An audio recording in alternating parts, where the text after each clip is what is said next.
And just like that, the season is over. Let's recap our Arizona Cardinals 2023 season and take a look at what's ahead. Turn up your volume. Because you're about to listen to The Sick Podcast with Kelly Singh. Murray heaves it downfield. It is. Oh, it's caught. It is caught. DeAndre Hopkins. Miraculous. It's Murray magic. The sickest Arizona Cardinals podcast. It's gonna be sick. Welcome to the sickest Arizona Cardinals podcast. I'm your host, Kelly Singh. If you are new here, I've lived in Phoenix my entire life. I love football. I love sports betting. You can follow me on the app formerly known as Twitter at Kelly in Phoenix and find out more about those amazing hobbies. You might also see some things that you'd like to chime into. So I'm happy for the discussion. Let's do it. My favorite teams are the Cardinals, obviously, and I also have a strong affinity for the Baltimore Ravens. There's just no getting around that. It's a story I'll tell you at some point. But enough about me. Let's get into a bit of the state of the Cardinals team currently and what's on the horizon. Obviously, on Sunday, we all watched as the Cards lost 21-20 to the Seattle Seahawks after a missed field goal by Matt Prater. This miss, it was so wide that it obviously fueled the fire of those saying they tanked the game to retain draft position.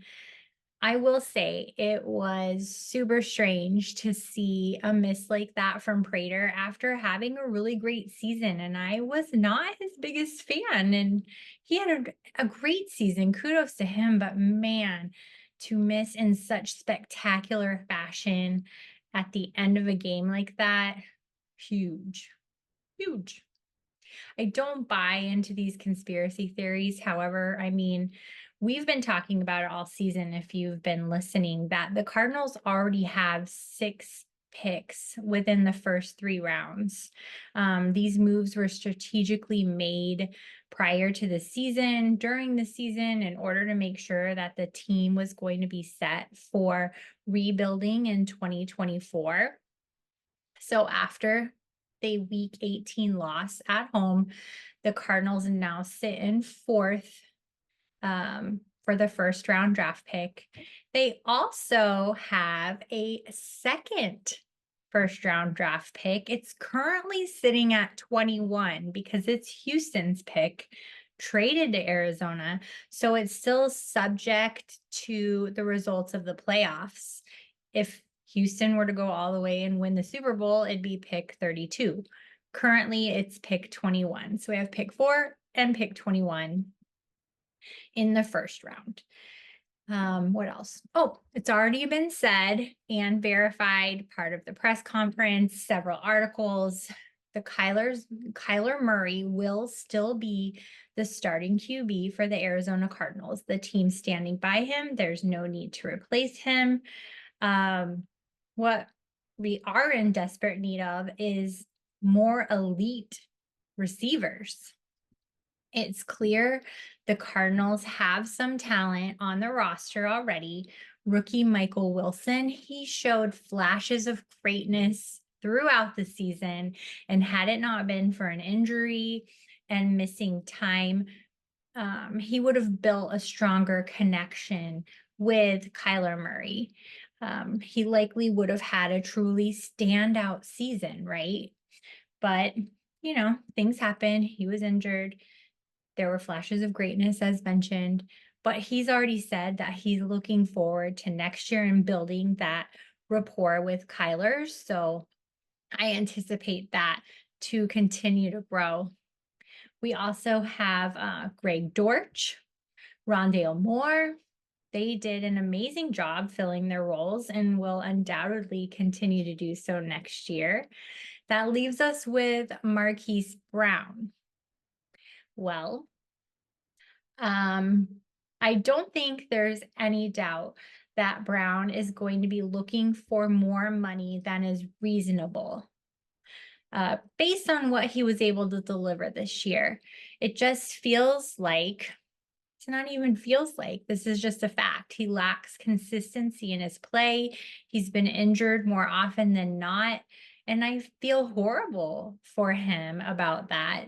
Then we have the catching statistics, just 50% of targets, 51 of 101 is not elite.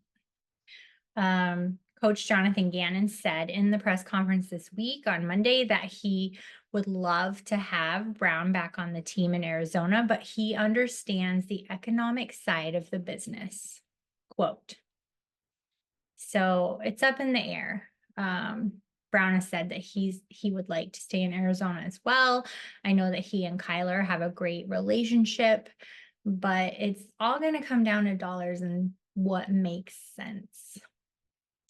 In a recent mock draft from the Sporting News, the Cardinals are shown taking Washington wide receiver Rome Odunze.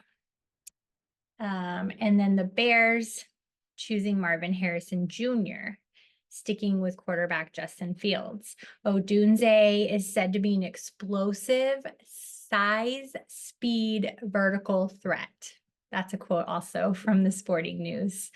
However, if you watch any of the sports news here locally in Arizona, it seems like Marvin Harrison Jr.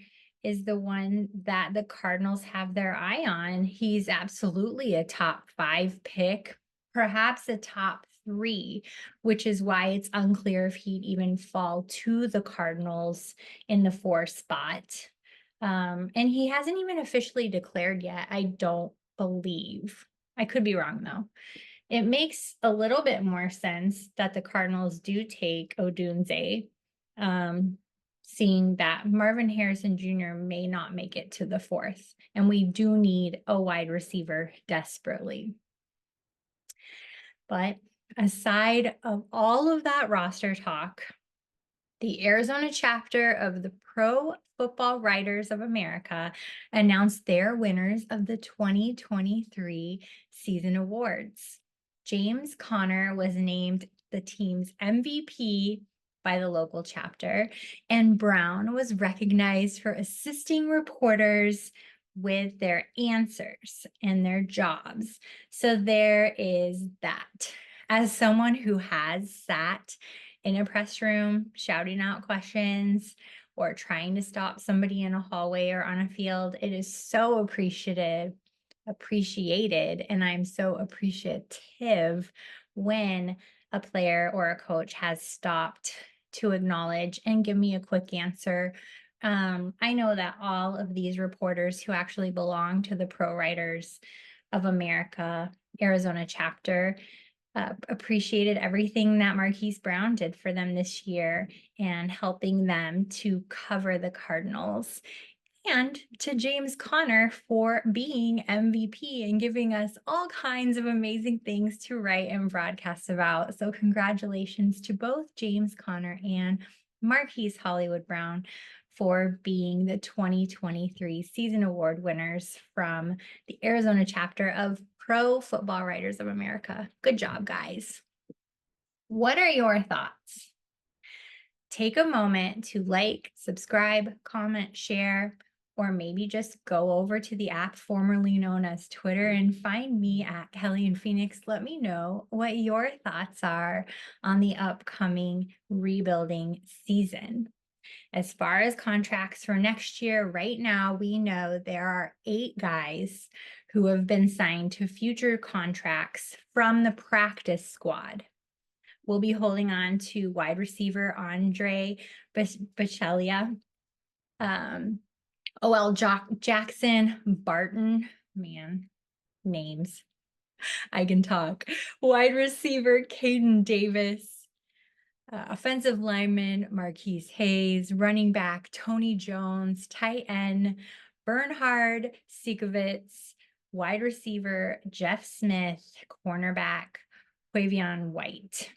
Now, you might be saying, I recognize only one or two or none of those names. And that's because they're practice squad guys that we're keeping. If you were to look at social media yesterday or Monday, you would see there was a meltdown. People losing their minds, not realizing that these are guys on the practice squad and not just guys that we're keeping on the roster.